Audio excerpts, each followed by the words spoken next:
Nah, jadi hukum-hukum tadi itu yang tadi yang mungkin hukum fikih, ya hukum hukum Islam.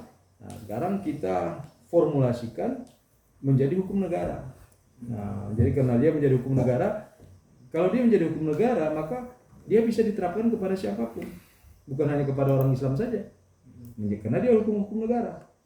Ya, nah itu salah satunya sebetulnya upaya kita. Nah, maka tadi saya katakan kita ya pada posisi mengimani itu bahwa adalah hukum Allah.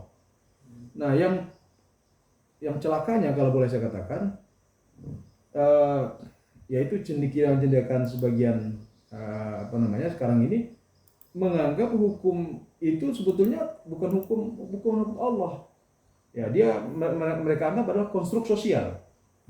Nah, jadi itu yang kan beda kan.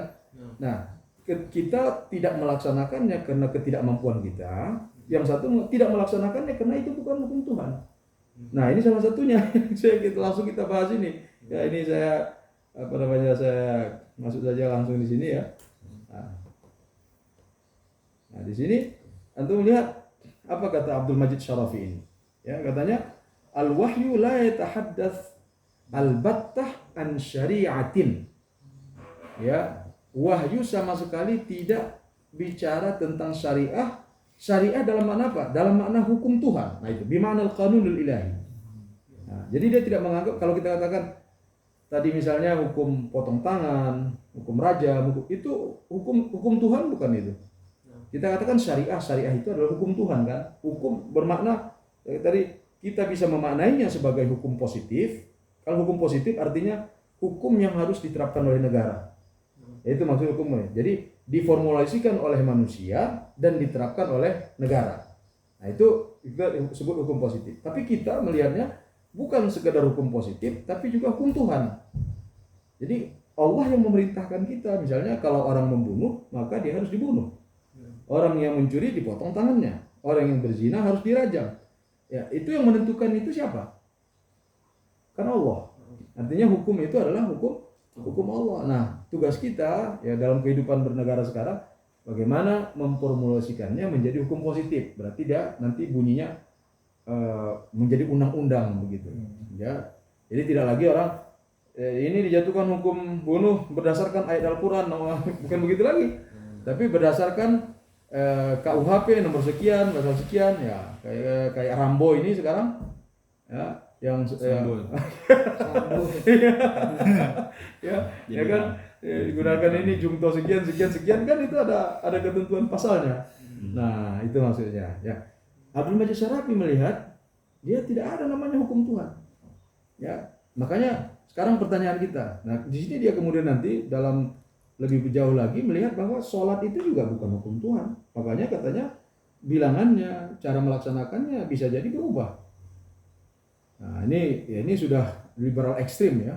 Ya, ini sama seperti kelompok Yahudi ataupun Kristen yang liberalnya, ekstrim liberalnya. Karena Yahudi juga begitu, merubah cara ibadahnya yang tadinya tidak ada musik, kemudian buat musik yang tidak ya, macam-macam lah mereka buat. Untuk baca buku Mafhum Tajdididdin itu. Mafhum Tajdididdin karangan Al-Bustami Zaid atau siapa saya lupa, Al-Bustami ininya. Nah, terus kita lihat katanya bal yasta'miluha bima'na at-tariq. Nah, jadi katanya Al-Qur'an atau wahyu menggunakan istilah tersebut dengan makna jalan. Ya, bima'na at-tariq hanya metode. Tariq kan bisa jalan, bisa disebut metode.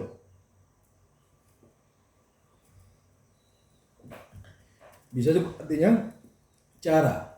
Nah, fa wazifatuhu ya bayanul ittijah alladhi yajdiru bil mu'min ayyasira fihi. Ya, maka tugas wahyu tadi menjelaskan arah yang selayaknya ditempuh oleh seorang mukmin. Ya. Jadi katanya wahyu itu tidak, misalnya Allah mengatakan faman syahida minkum syahra falyasumhu. Nah, itu apakah perintah Tuhan atau apa? Kalau bagi dia bukan perintah Tuhan, bukan hukum Tuhan.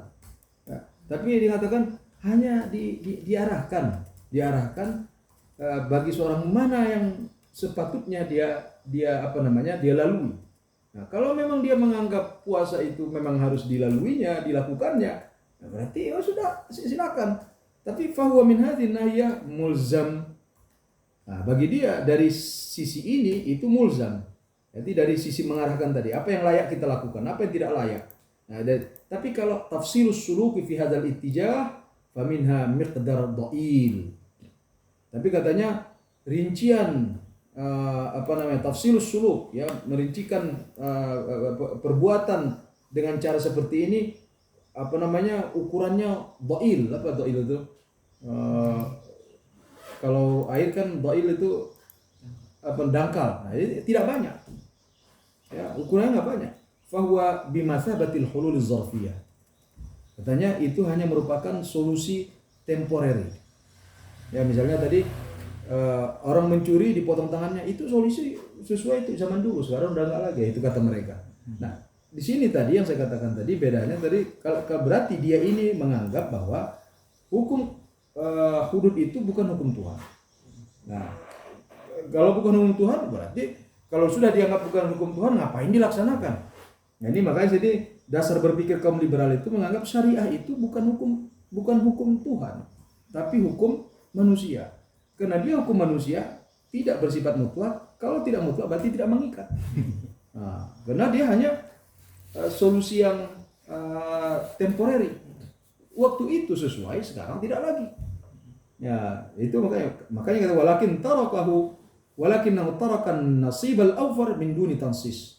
Tapi dia membiarkan jumlah yang paling banyak, artinya urusan-urusan yang paling banyak tanpa dinaskan, tanpa disebutkan bagaimana kita harus melakukannya, ini hukum ini dan sebagainya.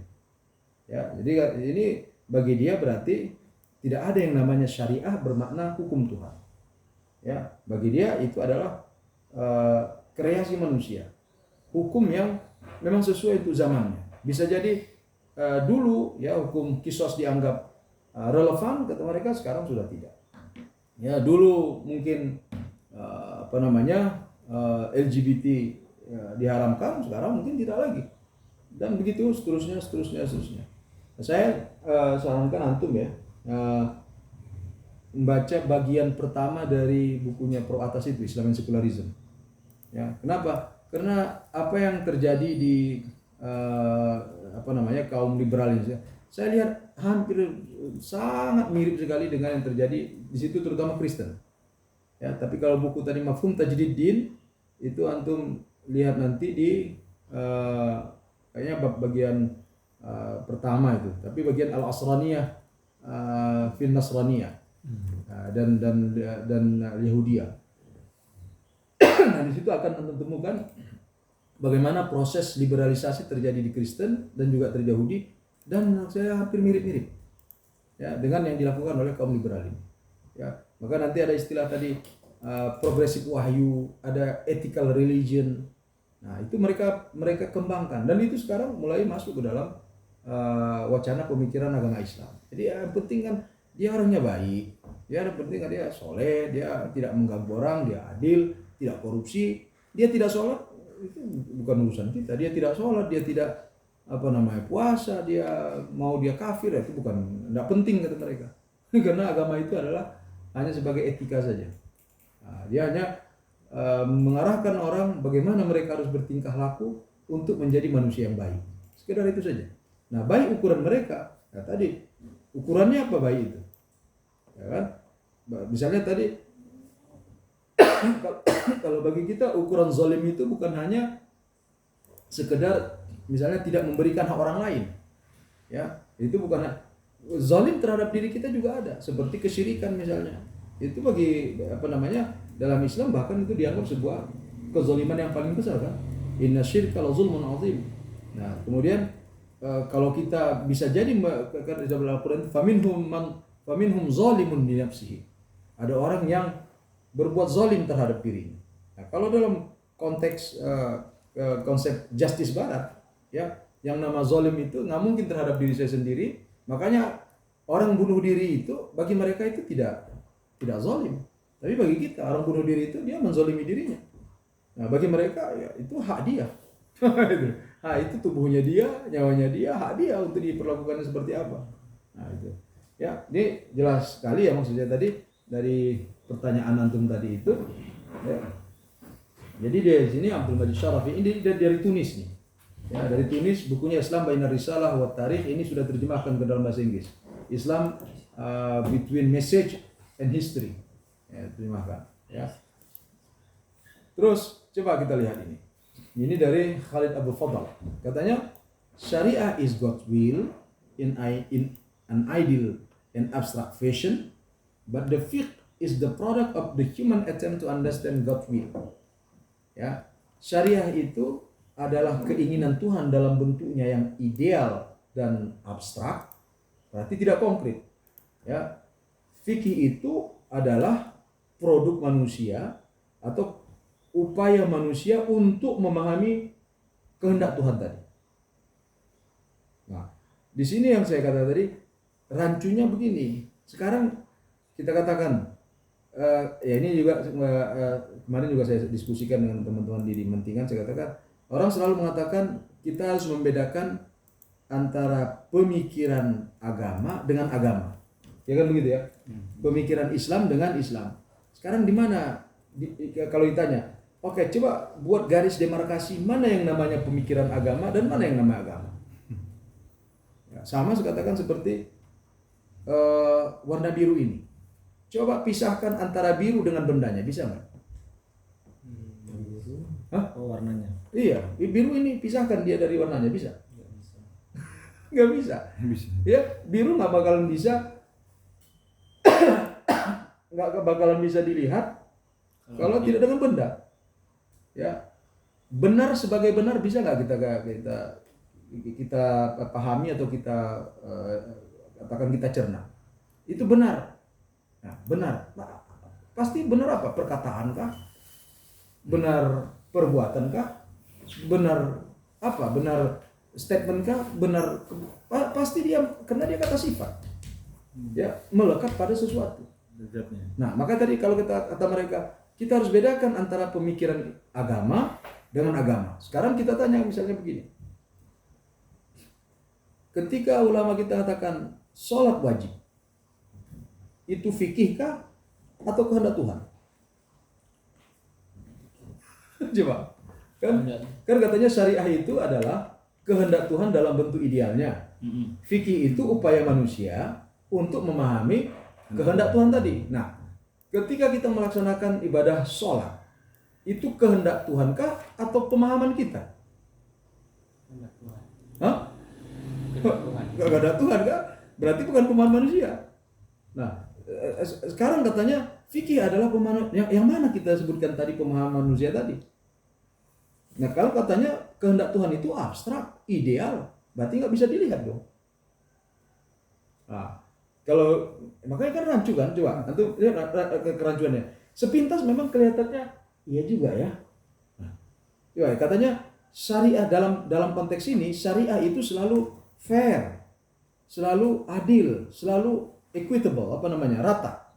Tapi fikih katanya adalah upaya kita untuk mencapai ideal tujuan syariah tadi. Nah, ini yang saya katakan tadi. Di mana kita memisahkannya? Garisnya di mana? Garis antara yang kita sebut dengan syariah dengan garis yang disebut dengan fikih. Ya, kalau syariah adalah kehendak Tuhan, fikih adalah pemahaman manusia untuk mencapai kehendak Tuhan. Saya khawatir nanti kalau ini kita teruskan, kita salah-salah nanti ketika kita melaksanakan agama ini, salah-salah kita melaksanakan pemikiran manusia. Ya, kalau kita melakukan pemikiran manusia berarti agama kita benar, bahwa dia sebutkan oleh orang-orang Marxis itu agama itu adalah buatan manusia. Ya kan? Kenapa? Karena kita mencoba memahami, kita paham, oh ini kayaknya maksud Tuhan, ini kayaknya maksud Tuhan, seperti itu. Nah, paham ya maksud saya ya? Nah, jadi perlu dipisahkan ya, antara syariah dengan fikih. Nah, kalau menurut hemat saya, nanti kita lihat nanti ya penjelasan selanjutnya. Kita lihat dulu apa kata Khalid Abdul Fadl ini. Nah, katanya regardless of how clear and precise the statement of the Quran and the Sunnah are, katanya regarding of how clear and precise the statement of the Quran and Sunnah are, the meaning derived from these sources is negotiated through human agency. Ya, betapapun jelas dan tepatnya statement Quran dan Sunnah, atau kita sebut dengan bahasa betapa qat'inya, ya, kan jelas ya, betapapun jelasnya statement Quran ataupun Sunnah tadi, tapi makna yang diderivasi daripada kedua sumber tadi masih melalui pikiran manusia. Makanya saya katakan tadi, saya sih nggak ketemu dengan dia ya. Kalau ketemu saya mau nanya juga. Jadi kalau begitu sholat itu fikih kah? Begitu saja. Sholat itu hukum fikih kah atau hukum bahasa syariah gitu. Kan itu jelas aqimus sholat. Nah kan itu jelas. Nah kalau dia ketika kita mengatakan wajibnya sholat, berarti kan kita menderivasi berarti kan. Karena situ kan Allah tidak mengatakan as-sholatu wajibatun. Rasulullah kan tidak ada ayat mengatakan shaum wajibatun, nggak ada. Ya, hanya kita menggunakan tadi metode berpikir tadi. Ya, al-amru lil ujub, an-nahyu lil tahrim. Ya. Jadi kalau ada setiap perintah, maka dia menaikkan wajib. Karena ini kalimatnya kalimat perintah, maka kita katakan sholat itu adalah wajib. Karena perkataan aqimu fi'al amr wal amr yadullu al wujub, idzan fas-sholatu wajibatun. Berarti kan lewat derivasi kita, kan kita yang menderivasinya. Nah, pertanyaan tadi, apakah sholat itu merupakan fikih atau syariah? Kalau menurut statement dia, sejelas apapun statement itu, tetap katanya kita menderivasinya. Kalau kita menderivasinya, berarti tetap itu adalah fikih. Kalau dia fikih, berarti dia adalah kreasi kita manusia. Nah, karena dia kreasi manusia, maka dia tidak mengikat. Tadi kan, ya karena namanya kreasi manusia, makanya ada ijtihad Anda, pendapat Anda. Nah, itu yang kadang-kadang selalu sebutkan, pendapat Anda, ini kan ijtihad dia, dan seterusnya, tidak mengikat. Terus kita lihat, but the law of the state, regardless of its origin or basis, belongs to the state. Nah, ini nanti yang terkait dengan hukum positif tadi. Hukum negara, ya, terlepas dari mana asal usulnya. Mau dari agama, atau mau dari pikiran. Tapi kalau dia sudah ditetapkan sebagai aturan undang-undang, dia adalah hukum negara. Ya, maka under this conception, no religious laws can or may be enforced by the state. Ya, dalam berdasarkan konsepsi ini tidak ada hukum agama yang bisa dikuatkuasakan lewat negara, kecuali hukum agama tadi sudah diformulasikan menjadi hukum negara. Ya, nah, all laws articulated and applied in the state are truly human and should be treated as such. Ya, dan hukum yang diartikulasikan dan diaplikasikan di dalam sebuah negara, ya, itu ya adalah truly human, ya, adalah merupakan produk manusia dan harus diperlakukan sedemikian rupa. Jadi harus diperlakukan ya sebagai produk manusia. Ya, apa yang kembali lagi ya, kita lihat di sini adalah selalunya ya argumentasi itu seperti itu. Ya, syariah ini adanya pada, ya kata mereka, syariah itu ada pada Allah. Nggak ada yang tahu. Bahkan ada ungkapan kemarin, siapa namanya itu dokter, saya lupa namanya, dari Jogja itu katanya. Makna itu tidak ada dalam makna Al-Quran itu tidak ada sebetulnya. Ya, makna itu tidak melekat pada kata-kata Al-Quran itu. Makna itu adalah ciptaan manusia. Ini yang kata Imam Ghazali. Saya bilang, wah luar biasa Imam Ghazali. Saya baca Ihya-nya itu. Ya, ini orang ngomong abad 20, Imam Ghazali saya katakan ngomongnya abad berapa tuh? Abad 10, 11 ya. 11. Habis 1000 tahun. Kata Imam Ghazali, andaikan lafaz tidak mengandung makna, maka tidak akan ada makna kita berkata-kata, dan Al-Quran juga tidak akan ada maknanya. Ya, kalau tadi misalnya kata mereka ini tidak ada makna al-jauhariyah fil Quran, atau makna jauhariyah sabitah fil Quran. Jadi makna itu tidak ada di dalam Al-Quran. Yang menciptakan makna itu adalah kita manusia, katanya. Nah, kalau demikian, kalau memang tidak ada maknanya dari kata-kata itu, kata Imam Ghazali, kalau begitu maka tidak ada manfaatnya, nanti tidak ada gunanya keyakinan kita beriman pada kata-kata Al-Quran, kata-kata hadis. Kenapa? Karena tidak mengandung makna. Nah, karena dia tidak mengandung maknanya, kita yang maka tadi seolah-olah makna yang ada dalam Quran itu kita yang membuatnya. Nah ini yang saya pikir tadi yang berkembang belakangan ini kan seperti itu. Nah itu kembali lagi menarik saya pikir pembahasan Prof. Al-Atas itu. Makanya dikatakan bahasa Arab itu dia sangat saintifik dan Quran menggunakan bahasa yang saintifik itu. Kenapa? Karena maknanya terukur. Karena maknanya terukur, bisa dikejar. Tidak bisa kita sembarangan membuat makna. Nah, makanya katanya ulama kita bahkan sejak dari zaman sahabat itu sudah sampai abad ke-12 katanya itu kamus-kamus itu diciptakan. Ya, zaman sahabat ada Ibnu Abbas yang sangat mahir bahasa Arab. Ada Muqatil, ada siapa-siapa yang bahasa Arabnya dia tahu terus satu-satu. Ya, mereka tahu. Terus dibuat ada apa namanya? Ibnu Manzur, ada Lisanul Arab, ada As-Sihah, ada Zabadi, macam-macam ada. Nah, katanya itu tradisi yang tidak ada sebelumnya. Coba lihat tradisi kamus itu, Mu'jam itu nggak ada tradisi keilmuan yang terlahir. Coba lihat, ada nggak kamus dalam bahasa Yunani? Nggak ada. Bahasa Persia, bahasa India, Cina, mereka nggak kenal namanya istilah kamus itu. Yang ada bahasa Arab. Baru muncul nanti kamus Inggris, kamus ini kan belakangan mereka juga ciptakan setelah mereka lihat di dunia Islam tadi. Kenapa? Karena ini berkaitan dengan Al-Quran tadi. Karena ingin supaya makna Quran itu tidak bisa lari dari mana-mana pun. Maka kalau kita lihat makna apa misalnya, fadribuh gitu. Apa makna daraba? Dan makna antara satu seperti tadi, makna syariah. Makanya dalam kalau kita dalam ilmu keislaman selalu kita baca pasti an-nikahu lughatan. Ya, salatu lughatan. Ya, az-zakatu lughatan. Selalu didefinisi dulu. Ya, dan definisi lughatan dengan istilahan itu tidak mungkin bisa jauh maknanya. Ya, dia ada yang secara bahasanya begini, tapi ketika digunakan dalam secara istilah maknanya jadi misalnya seperti tadi misalnya as-salatu ad-du'a.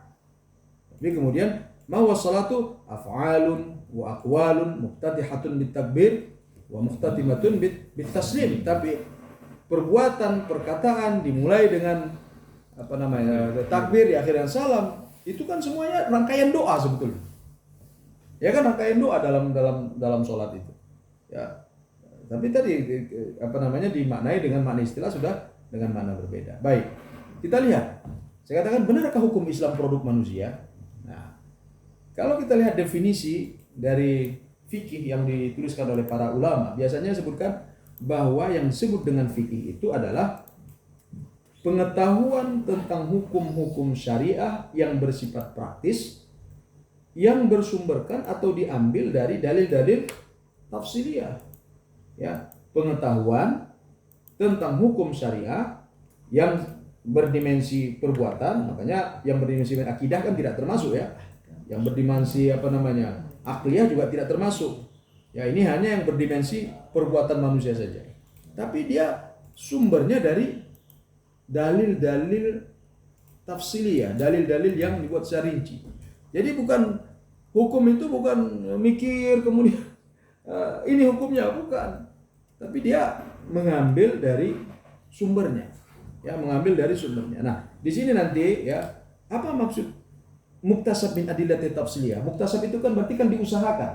Ya. Nah, kalau diusahakan berarti makanya di sini perbedaan antara makna fikih dengan makna al-fahmu. Fikih artinya apa? Al-fahmu ya al-fahmu. Tapi apa beda al-fiqhu dengan al-fahmu? Al-fiqhu bima'na al-fahm dengan al-fahm bima'na al-faham. Karena al-fiqhu di situ pemahamannya harus diqqatul faham. Dia harus memahami sesuatu yang rumit, yang yang ribet, kalau boleh kata, yang dalam, yang rinci, maka disebut fikih. Makanya kalau ya antum ngajar, antum tidak faqahtum, antum kata fahimtum ya. Karena antum mengungkapkan kata-kata yang bukan sulit diungkapkan ya. Ya, tapi sesuatu yang mudah. Maka fikih itu digunakan hanya untuk hal-hal yang sulit untuk dipahami. Ya, la yafqahuna, la yakaduna yafqahun. Hampir saja mereka tidak paham karena ya Allahumma faqihhu fid din. Ya Allah, fikihkanlah di dalam agama. Jadi fikihnya, pemahamannya dalam. Nah, sekarang kalau antum lihat ya, kita lihat antara makna fikih tadi di mana al-fahmud daqiq, kalau boleh saya katakan. Nah, sekarang mana ijtihad? Apa makna ijtihad? Ijtihad kita sudah pelajari adalah mengeluarkan energi, badlul wus'a. Nah, berarti mengeluarkan energi kita yang maksimum untuk mendapatkan hasilnya, untuk mendapatkan hukum tadi. Kan itu ijtihad ya. Nah, jadi kalau antum bisa memahaminya tanpa badlul wus'a, laisa yusamma fiqhan. Ya, tidak dinamakan fikih. Makanya sekarang tadi aqimus shalah, atuz zakah, faman syahida minkum asy-syahra falyasumhu, az-zani waz-zaniyatu fajridul kull, itu termasuk fikih atau termasuk bukan fikih? Kenapa fikih? Antum nggak perlu energi untuk memahami ayat-ayat tadi. Berarti dia, makanya kata Ar-Razi, yang termasuk al-qat'iyat laisa minal fiqh. Artinya hal-hal yang sudah maklumun minad dini bid-darurah, yang ayatnya bisa dipahami dengan gamblang, dengan gampang, itu tidak fikih. Muhkamat. Nah, yang disebut muhkamat, kadang-kadang dalam istilahnya kan ada muhkamat, ada qat'iyat, ada zahir, ada an-nassu, yang macam-macam istilahnya ya. Kalau kita ke usul fikih itu, nah itu tidak kenapa? Karena mudah memahaminya. Kata Ar-Razi. Ya. Nah, maksud saya di sini antara makna fikih dengan makna ijtihad ini saling ada hubungannya. Kalau di sini tadi badlul wus'a, ya, kita mengeluarkan seluruh energi kita untuk sampai kepada hukum tadi, dan itulah yang disebut dengan fikih, pemahaman yang mendalam. Nah, tujuannya kenapa kita badlul wus'a? Untuk menghasilkan apa? Menghasilkan al-hukum kan? Betul ya? Kan kita berijtihad tadi kan untuk menghasilkan hukum. Ya. Nanti kayaknya ada yang mana saya nggak tahu ini. Ya. Baik, nanti coba kita lihat. Nah, ketika kita sebut hukum itu, apa makna hukum? Nah, khitabullah. Ya, kita al-hukum itu nah, ya, ini kita kembali sedikit ke usul fikih kelas 4 ya. Oh, di KMI ya. Kelas 4 ya. Al-hukum ya apa? Khitabullah. Al-muta'allaq bi af'al mukallafin. Oke, teruslah. Tapi yang saya konsen saya adalah hukum itu adalah khitabullah. Ya, hukum itu adalah Khitabullah. khitabnya Allah. Khitab itu berarti ucapankah, bisa berupa perintah, bisa berupa larangan, ya, ujaran, ketetapan, itu semua khitabullah. Meskipun yang mengeluarkannya para mujtahid.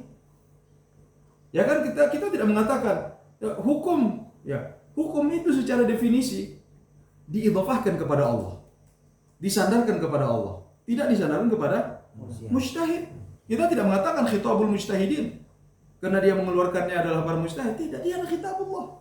Maka ketetapan hukum yang dihasilkan ijtihad oleh Imam Abu Hanifah, Imam Syafi'i, Imam Malik, kita mengatakan itu adalah hukum. Dan kita tidak mengatakan ini hukum Imam Syafi'i, tidak. Karena kalau kita katakan hukum Imam Syafi'i, berarti Imam Syafi'i membuat agama sendiri. Makanya kita lihat tuh bagaimana ulama kita itu, saya kata tadi, membuat sistem keilmuan secara metodologi itu sehingga orang nggak ada celah untuk mengganggu, merusak sistem keilmuan tadi, hukum tadi. Ya, makanya tadi mereka kan tadi berusaha untuk ini produk manusia. Oh tidak, meskipun yang menghasilkan para mujtahid. Nah, tapi mujtahid itu dihasilkannya dari mana? Dia kan setelah merefleksikan Quran dan Sunnah. Ya, setelah dia melaksanakan Quran Sunnah, baru kemudian dia angkat. Ya, diangkat hukum dari sana karena sudah mengeluarkan energinya. Nah, ketika dikeluarkannya, itu adalah hukumnya Tuhan. Itu adalah hukumnya, bukan hukumnya siapa. Makanya kata Al-Fasi di sini, wal hukmul ladzi na'khudhuhu bi tariqil istihsani aw ghairi dzalika min durubil ma'akhidh al-ijtihadiyah yu'tabaru hukman syar'iyyan. Hukum yang kita peroleh lewat metode istihsan, istishab, masalihul mursalah, saddud dzara'i, atau apa saja. Ya, dari beragam metode-metode dalam beristihad. Kan banyak ya? Banyak. Nah, tapi hukum itu tetap hukum syar'i. Yu'tabar hukman syar'iyyan. Nah, itu ini beliau tegaskan. Apa maksudnya hukman syar'i? Khitaban min Allah muta'alliqan bi af'alil mukallafin. Dia adalah khitab Allah. Jadi tidak hukum meskipun istihsan, ya apalagi sampai yang sampaikan oleh Imam Syafi'i kan dia keras kan istihsan, man istahsana faqad syarra'a.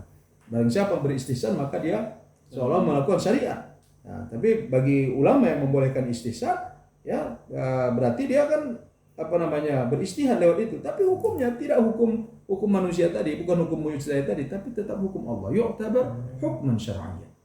Ini saya pikir perlu digarisbawahi karena dari sini celahnya orang liberal ini kadang-kadang masuk. Ya, dia menganggap ya itu kan istihadnya si Polan, istihadnya ulama sebelumnya. Nah, maksud Anda apa kalau istihadnya ulama sebelumnya? Apakah maksudnya itu adalah hukum yang dibuat-buatnya? Ya, itu hukum Allah.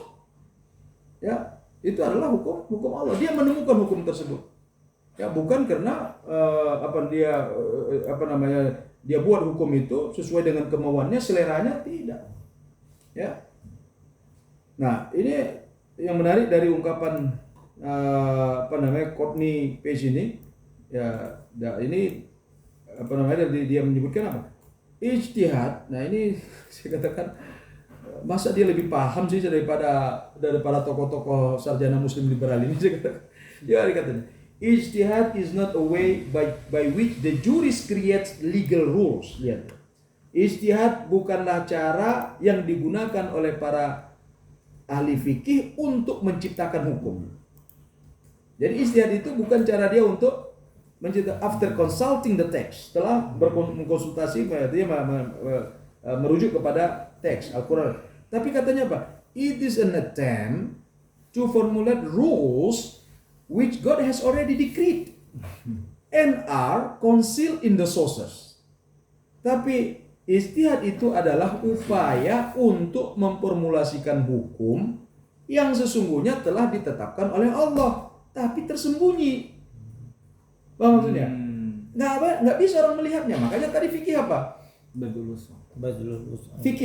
Fikih tadi pemahaman dakik. Ijtihad itu badlul usai. Makanya orang awam nggak bisa melihatnya. Misalnya kita baca Quran, apa sih maksudnya? Ya, apa hukumnya dalamnya? Orang awam nggak bisa. Makanya perlu tadi pemahaman yang mendalam, perlu energi yang mendalam untuk mengeluarkan makna yang ada di dalam teks tadi. Tapi bukan diciptakan sendiri. Allah telah membuatkan hukum itu dalam kalimat-kalimat ini yang tersembunyi, orang tidak bisa melihatnya. Itulah maksudnya, itulah dia yang disebut tadi ijtihad. Jadi ijtihad itu bukan membuat hukum baru, tapi mengeluarkan hukum yang sudah ada. Kira-kira begitu. Paham ya maksudnya? Nah, jadi di sini dalam hal ini, ya, jadi tidak ada, saya kata tadi yang disebutkan oleh mereka tadi bahwa ijtihad itu adalah kita buat sendiri. Enggak. Ijtihad itu adalah sudah dibuat Tuhan di sana, tapi orang nggak bisa melihatnya. Yang melihat hanya orang-orang tertentu. Makanya disebut dengan para fuqaha. Dan para fuqaha tidak semua manusia. Cerdas. Ya, hanya orang-orang yang cerdas, orang punya dengan sengaja mengeluarkan energinya untuk memahami itu. Ya, sama saya mencontohkan itu biasanya dengan hukum gravitasi Isaac Newton, ya, apa? Isaac Newton, ya. Ya kan sudah ada di sana di alam itu. Tapi siapa yang memformulasikannya? Apakah sebelum dia tidak ada gravitasi? Nah, tapi orang nggak mengenal teori gravitasi kan? Tapi begitu Isaac Newton katakan ini namanya gravitasi. Apakah dia menciptakan hukum itu di alam ini? Enggak. Tidak. Allah sudah ada hukumnya di alam itu, kemudian dia menambahkannya, dia mengeluarkannya, kemudian punya implikasi pada hal-hal yang lain. Nah, jadi kan sama sebetulnya, kan alam ini juga teksnya Allah, ya. Alam ini kan juga teksnya Tuhan, itu Quran juga teksnya Tuhan. Nah, bagaimana? Kita lihat para saintis tuh. Kita sebut mereka apa? Mereka sebut apa? Temuan. Kalau ada temuan mereka, kita bahasa Inggrisnya apa? Discovery. Discovery artinya apa?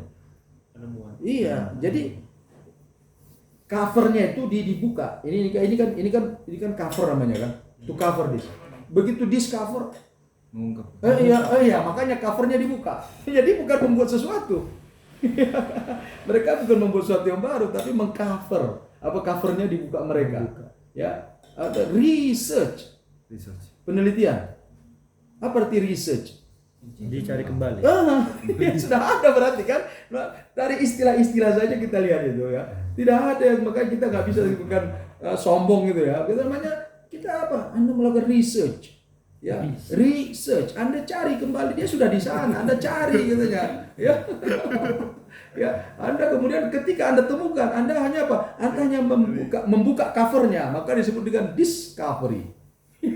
Temuan Anda discovery. Jadi tadinya nggak ada orang melihat, tapi kemudian Anda berhasil membuka, tinggal oh ini rupanya. Tapi Anda tidak menciptakannya, dia sudah ada di sana, tapi nggak banyak orang melihatnya. Itu kerjaan saintis. Ya, nanti itu cara mudahnya saya menganalogikan ya terkait dengan hukum tadi. Jadi kalau kita bertemu dengan orang-orang tadi, saya katakan orang liberal tadi yang mengklaim mana ada hukum Tuhan, tidak ada ini sebagainya. Nah kita tanya, kalau tidak ada hukum Tuhan, terus apa yang kita lakukan itu? Itu hukum siapa? Hukum manusia? Atau hukum siapa? Terlepas dari perbedaan misalnya, kita katakan misalnya, ada yang sholatnya begini-gini, ada yang begini-gini, ada yang diam, ya. Tapi tidak ada perbedaan apakah harus telunjuk atau jempol. Semua sepakat pakai telunjuk. Nah, yang mengatakan bergerak berdasarkan kepada Rasul, yang mengatakan tidak bergerak berdasarkan Rasul, artinya dua-duanya tidak ada yang menciptakan sendiri. Ya, mau menggerakkan, mau tidak menggerakkan, gerakkan kan atau tidak, atau tetap landasannya adalah Rasul, ittiba. Adalah ibadah. Ya, tidak ada konsep di sini misalnya kita buat sendiri, tidak ada. Ya. Paham ya di sini sampai di sini? Mudah-mudahan ya. Baik. Dalil yang kedua yang biasa diangkat mereka. Syariah itu dipengaruhi ruang dan waktu. Dan mereka, nah makanya tadi hukum poligami ketika itu memang kondisinya seperti itu, sesuai. Hukum qisas, ya zaman itu nggak ada penjara. Ya gitu mereka. Rajam, zaman itu tidak ada penjara. Apalagi hukum apa misalnya riba beda dengan riba yang ada sekarang di bank katanya, dan seterusnya dan seterusnya. Jadi hukum itu kata mereka terpengaruh oleh zaman, terpengaruh oleh ruang, waktu, bahkan kata mereka terpengaruh oleh interest si fuqahanya, ya. Nah, sampai mereka katakan, makanya ada istilah al-'adah muhakkamah, ya, ataupun as-sabit bil 'adah kas-sabit bin nas kata mereka. Ya, dan masih banyak lagi ya kaidah-kaidah fikih yang digunakan. Ya. Tapi pertanyaan kita, apakah memang semua hukum itu terkena dengan kaidah ini? Artinya apakah semua hukum memang berubah dengan berubahnya ruang, waktu, tempat atau apa saja? Ya. Ini sini kita, karena kadang-kadang kaidah ini tadi digunakan misalnya kata mereka. Buktinya Imam Syafi'i dia punya qaul jadid, punya qaul qadim. Nah, itu berarti dia berubah. Nah, kita tanya antara, coba nanti ya, itu banyak sih kajian-kajian mengenai itu. Coba perhatikan, apakah qaul jadid Imam Syafi'i dengan qaul qadimnya itu berkaitan dengan hal yang fundamental atau hal yang sebenarnya memang bergantung pada adat kebiasaan waktu ya setempat. Ya. Nah, karena kalau memang dia hukum itu memang berkaitan dengan adat kebiasaan, dengan apa namanya, katakan bahkan dengan cuaca, dengan sebagainya, bisa berubah dengan berubahnya ruang dan waktu tadi. Tapi kalau dia tidak berkaitan dengan kebiasaan tadi, maka contoh misalnya, kita katakan sekarang orang kalau akad jual beli kebanyakannya sudah tidak menggunakan akad jual saya beli, saya jual, kan tidak ada lagi. Apalagi bisnis online. Ya, orang online dia sudah pakai hanya apa namanya, Anda agree or no agree, yes or no. Begitu Anda mengatakan yes berarti Anda qabil itu atau ishtara itu. Ya. Dan berarti kan itu akad yang memang bergantung tadi dengan kebiasaan. Ya, hukumnya bisa berubah. Ya, kenapa? Karena yang bergantung dengan apa tadi, dengan kebiasaan. Nah, ini yang disebutkan, kita lihat ya apa yang disebutkan oleh Ibnu Qayyim misalnya, Imam Ibnu Qayyim, ya beberapa ungkapan para ulama ini. Kata Ibnu Qayyim, al-ahkamu naw'an.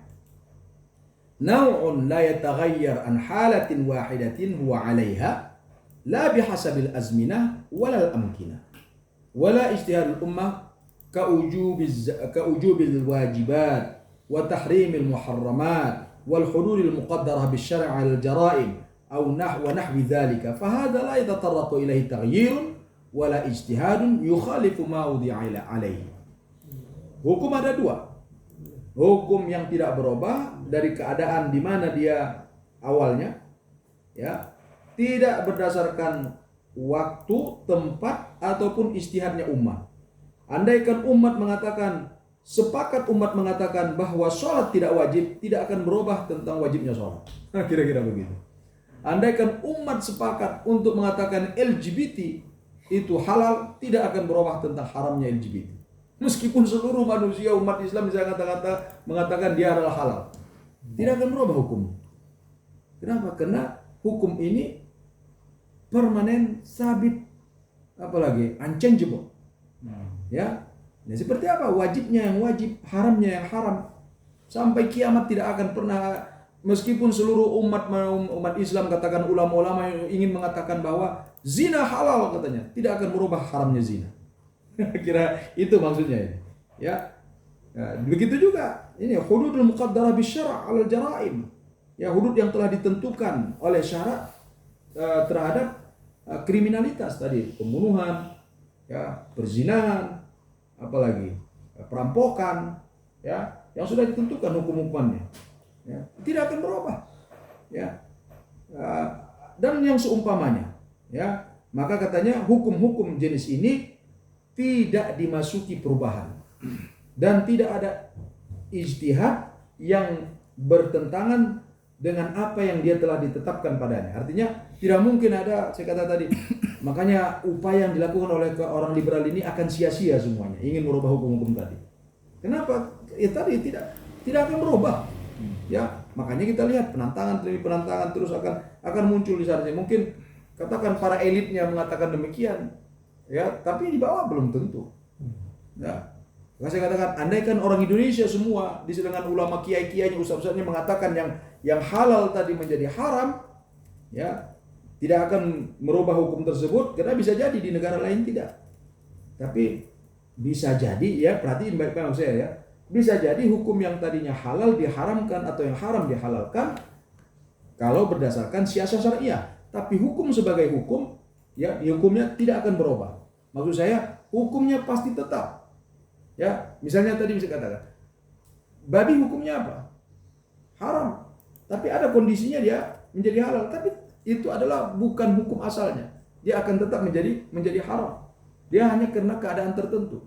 Nah, misalnya suatu ketika misalnya negara kita dikatakan apa misalnya, ya, kalau kemarin kan mungkin ya itu ada khilaf, ya, apakah merapatkan shaf itu termasuk bagian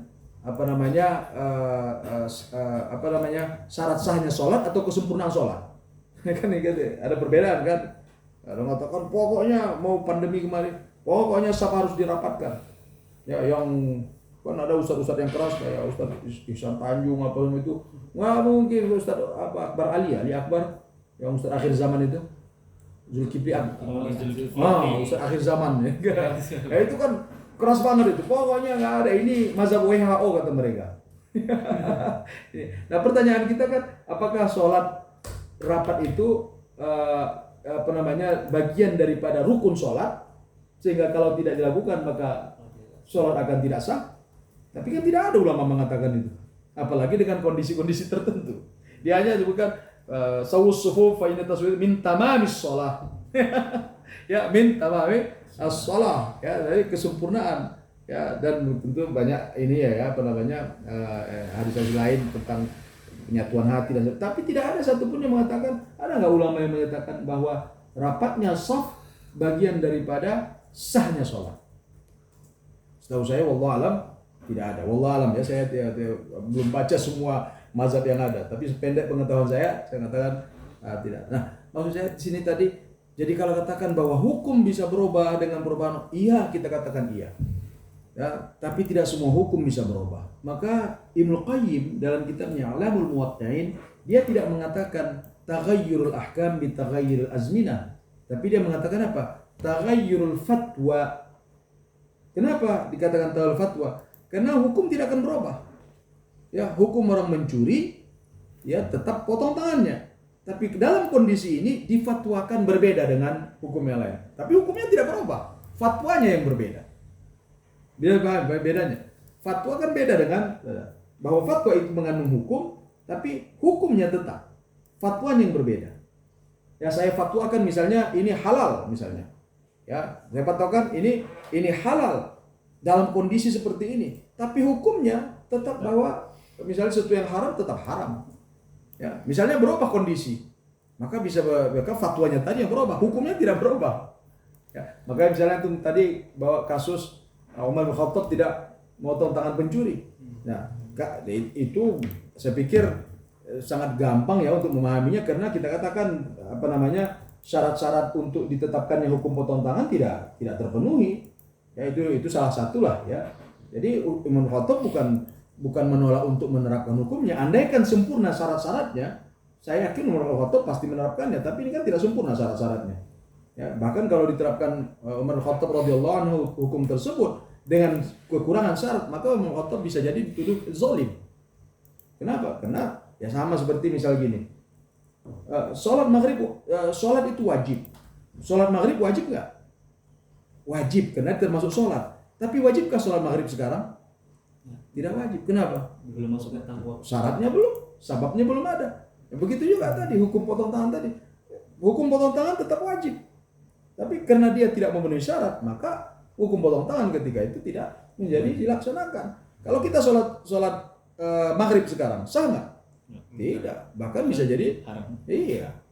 Nah, begitu juga kalau Umar bin Khattab misalnya radhiyallahu anhu ketika itu menerapkan hukuman potong tangan kepada anak yang mencuri tadi, bisa jadi Umar bin Khattab bahkan bersalah. Ya, jadi di sini ya, kita tidak mengatakan bahwa Umar bin Khattab taqdimul maslahah ala nas. Ya, tidak, karena dia berpegang pada nas, pada teks. Ya. Nah, baik ya. Jadi hukum itu yang berubah itu adalah hukum yang memang dia memungkinkan untuk berubah. Nanti kita lihat bagaimana Ustaz Al-Haidar menyebutkan dalam Syarh Majallatul Ahkam. Ya, kata Dr. Abdul Karim Zaidan, wa hadha at-taghyiru fil ahkam la yatanawalu illa al-ahkama al-mabniyata 'ala al-'urfi. Yang perubahan dalam hukum ini tidak mencakup kecuali hanya hukum yang didasarkan pada uruf. Ya, yang didasarkan pada uruf apa misalnya seperti mahar, misalnya biasanya penentuan mahar itu bagaimana? Maharnya wajib tapi kadarnya bisa beda. Iya. Nah, makanya ada namanya mahar misil. Mahar misil itu mahar yang tidak misalnya berapa banyak nggak disebutkan. Misalnya kan orang misalkan saya nikahkan sebuah ini dengan mahar Rp1.000.000 kan jelas ya. Nah, berarti disebut dengan mahar musamma. Tapi dengan mahar pokoknya dengan mahar sebutkan aja. Ya, misalnya katanya zawajtu binti bimahrin. Nah, pokoknya kalau dia menerima bil mahrin mazkur karena sudah disebutkan, tapi bil mahar saja. Nah, berarti kan mutlak. Berapa besar? Nah, nanti kita tanya, berapa besar kalau begitu harus dibayarkan maharnya? Nah, maka ada namanya mahar misil. Mahar misil itu kakaknya kemarin berapa? Belum ada kakaknya menikah. Adiknya belum ada adiknya. Bibinya, gitu. Jadi ada namanya bil mahri misl. Kalau sebut tadi bil mahri mazkur karena sudah disebutkan oleh walinya, ya. Makanya qabil tu nikah bil mahri mazkur karena sudah disebutkan. Nah, misalnya aqaduka, zawajtuka binti bil mahri kita wa kaza. Nah, misalnya kata qabil tu nikah bil mahri khalas karena sudah disebutkan. Tapi tidak ada sebutnya. Itu tergantung pada uruf. Ya, masih banyak. Jadi hukum-hukum yang memang bergantung pada uruf, maka sah dia untuk berubah dengan berubahnya uruf. Ya, dengan berubahnya dengan uruf. Apalagi yang hukum-hukum bergantung banyak sekali saya pikir. Ya, hukum yang bergantung dengan uruf. Nah, kalau dia berubah tidak masalah. Ya, karena dia bergantung pada uruf tadi. Nah, innal ahkama allati tataghayyaru bi taghayyur azminah hiya al-ahkam al-mustanidah 'ala al-'urfi ya wal 'adah. Hukum yang berubah seiring dengan perubahan waktu dan ini adalah hukum yang disandarkan pada uruf. Ya. Lianna bi taghayyur zaman tataghayyur ihtiyajatun nas bi khilafil ahkam al-mustanidah 'ala al-adillah asy-syar'iyyah allati lam tabni 'ala al-uruf wal 'adah fa innaha la tataghayyar. Berbeda dengan hukum yang didasarkan pada dalil syar'iyyah yang tidak didasarkan pada hukum pada kebiasaan ataupun pada adat, maka dia tidak akan berubah. Jadi jelas ulama kita sebenarnya menerangkan mana hukum yang berubah, mana yang tidak. Ya, maka hukum-hukum yang dipertanyakan oleh orang-orang liberal ini, ya, ini tidak termasuk dalam kategori hukum yang didasarkan pada uruf. Nah, pertanyaan tadi, apakah hukum kisos itu didasarkan pada uruf atau pada nas? Apakah hukum hudud didasarkan pada uruf atau pada nas? Nah, ini tadi mereka melihatnya ini adalah uruf, ya, sehingga dianggap mereka ini bukan ketetapan Tuhan, ya. Terus kata Ustaz Ad-Daraini, dikata innal ahkam al-Qur'aniyah al-juz'iyyah al-qati'ah allati tu'tabar tatbiqan li usul al-kulliyah al-kulliyah al-hukmiyah kayaknya la yutabbaq 'alaiha mabda'u taghayyur ahkam bi taghayyur azminah. Ya, hukum-hukum Quran yang parsial, yang pasti, ya, yang dianggap dia sebagai penerapan terhadap prinsip-prinsip umum, prinsip-prinsip yang general, yang kuliah, ya, tidak diterapkan kepadanya prinsip perubahan hukum dengan berubahnya zaman. Ya, jadi misalnya begini, apa yang disebut dengan usulul kuliah? Usul kuliah misalnya hifzun nafs. Ya, hifzun nafs wajib kan? Menjaga jiwa. Nah, hukum juz'iyahnya apa? Untuk menjaga, itu kan prinsipnya wajib kita menjaga nyawa manusia. Nah, hukum juz'iyahnya adalah kalau ada orang membunuh, dibunuh, ya, itu hukum juz'iyah namanya. Yaitu penerapan daripada prinsip umum tadi. Karena hukum bunuh kemudian dibunuh itu tujuannya adalah untuk menjaga nyawa manusia supaya jangan macam-macam orang dengan nyawa manusia. Ya. Nah, kalau tidak nanti akan muncul Rambo-Rambo yang lain. Ya, saya punya Rambo lah. Nah, jadi itu penting. Ya, makanya tidak mungkin kita makanya aneh kadang-kadang berpikir liberal ini. Satu sisi mereka mengatakan, ya, prinsip umumnya bahwa kaidah syariahnya kita wajib menjaga nyawa manusia. Tapi pada sisi yang lain mereka nggak mau sepakat dengan hukum bunuh misalnya. Nah, padahal itu diterapkan Allah agar supaya prinsip umum tadi bisa terrealisasi, terjalankan. Nah, sekarang mungkinkah yang juz'iyah bertentangan dengan yang kuliah? Nah, sekarang kira-kira kan begini. Ya. Ini logika sederhananya saya katakan begini.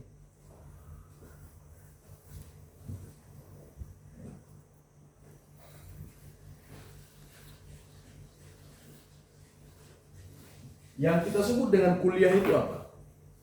Kan dia kan berarti umum, ya. Umum mana tadi kayaknya? Ini. Ya, kalau dalam ilmu mantik dulu kita belajar ada al-kulliyu, ada al-kulliyah.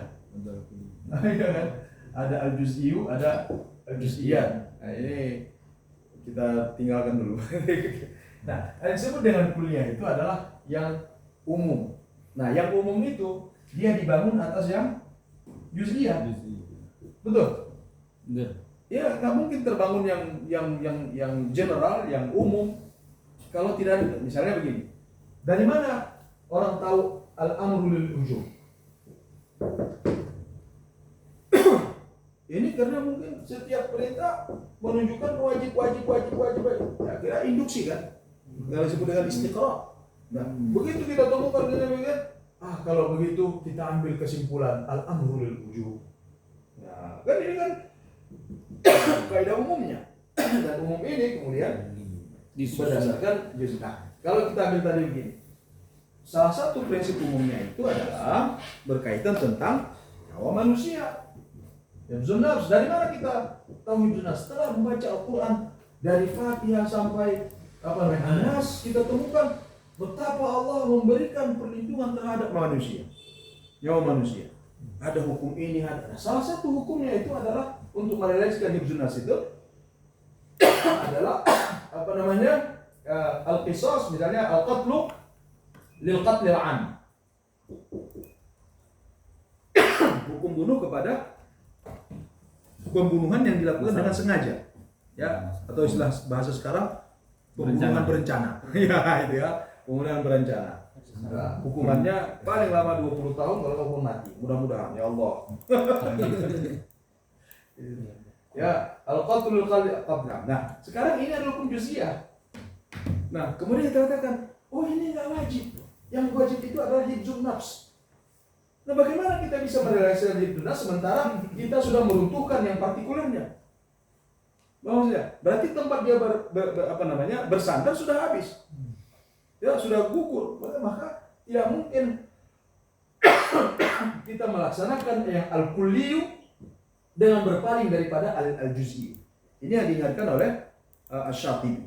Ya, kata Syatibi, tidak mungkin kita berpaling dari al-juz'iyu ya untuk kemudian menerapkan al-kulliyu. Begitu juga tidak mungkin kita menerapkan al-juz'iyu dengan berpaling daripada al-kulliyu karena saling berkaitan. Ya, mana dia ada ungkapannya? Sini nggak tahu saya. Lupa karena nggak ada di sini. Ya. Terus kalau begitu, ini ada tulisan dari penulis buku Manhaj Taisir, katanya, bagaimana kalau begitu kita menghadapi atau menyikapi nas yang qat'i? Katanya, wadaqtul waqi' wa nafratun nas 'anid din la yusawwiru at-tadhhiyata bis-thawabit wal musallamat.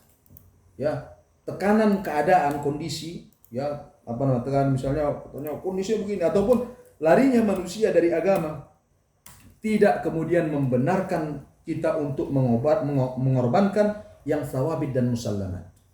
Nah, itu tadi yang Ahmad Nur Khalis ketika dia mengawinkan beda agama itu alasannya apa? Faktanya sudah begitu. Banyak orang yang nikah beda agama, realitasnya begitu katanya. Ya, daripada mereka tidak punya legalitas, ya sudah kita kawinkan, harus dibolehkan dong. Nah, ini berarti kan Al-Waqi mengatakan demikian, kemudian seolah-olah Al-Waqi membuat dia mengorbankan yang musallamat. Kalau begitu, kedepannya kalau memang Waqi sebagai dasar hukum, sekarang ini di mana-mana korupsi sudah tidak mungkin bisa dihapuskan, sudah menjadi umumul balwa.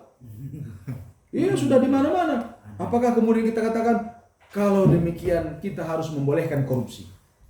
Kenapa? Realitasnya sudah begitu. Kan tidak begitu. Makanya datangnya agama ini, wahyu ini adalah untuk merubah yang fasad tadi. Nah, kemudian mereka selalu mengatakan begini juga. Bukankah Al-Quran datang, dia juga mengadopsi dan mengakomodasi beberapa kebiasaan orang Arab ketika itu? Kata, iya. Tapi jangan lupa bahwa banyak juga kebiasaan adat orang Arab itu yang kemudian dinasahkan, dihapuskan dengan turunnya wahyu.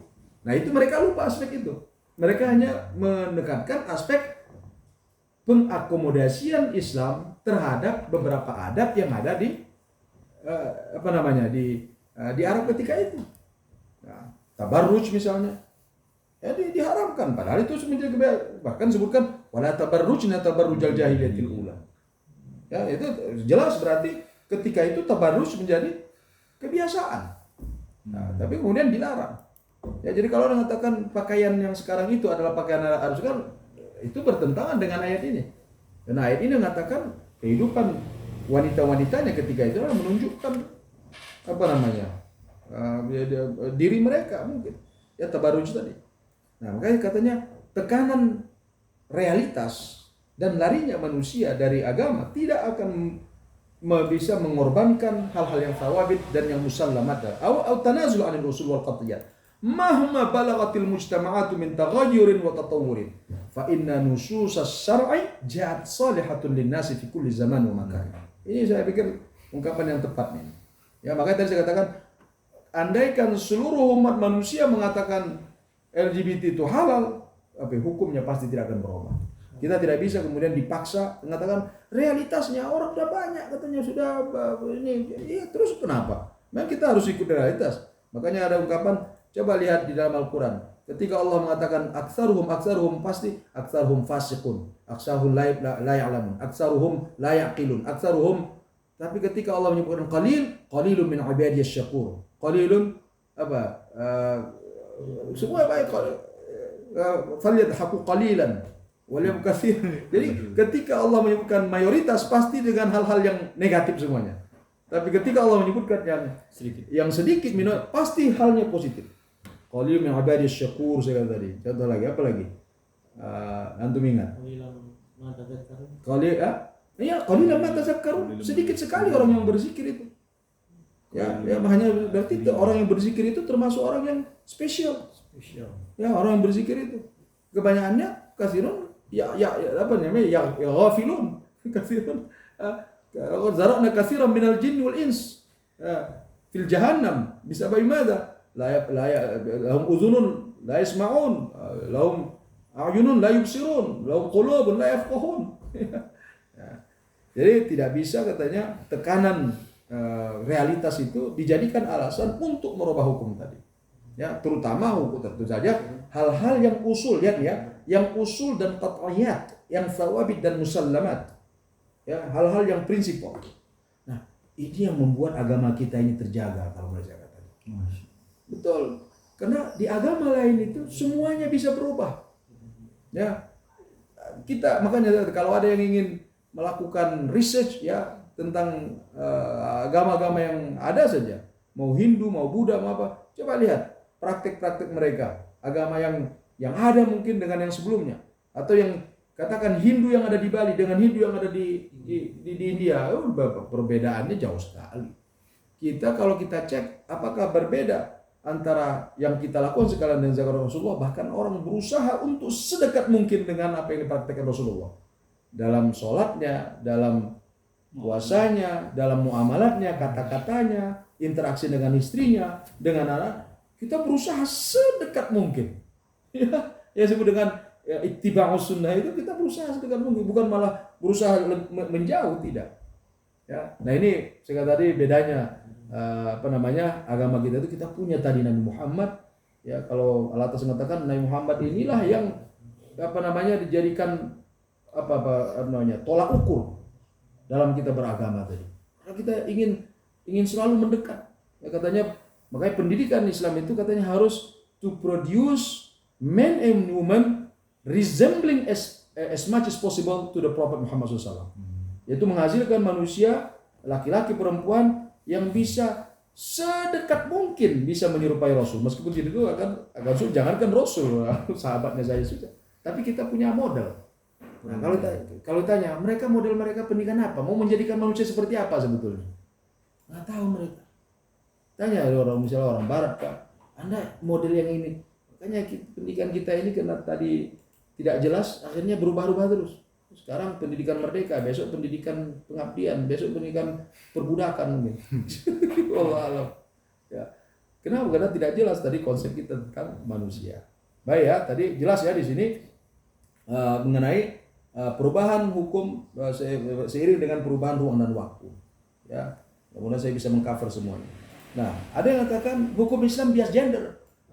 Karena yang fuqahanya adalah laki-laki, maka hukumnya bahkan kadang-kadang kata mereka Quran itu bias gender katanya. Itu profesor itu loh. Apa namanya? Nasruddin Umar. Ya, mungkin ya? Yang Istiqlal. Ya mungkin nggak tahu saya apa Dr. Muhendri udah bahas mengenai ini. Ya, katanya lihat Quran Allah mendeskripsikan dengan huwa. Itu kan apa namanya? Maskulin.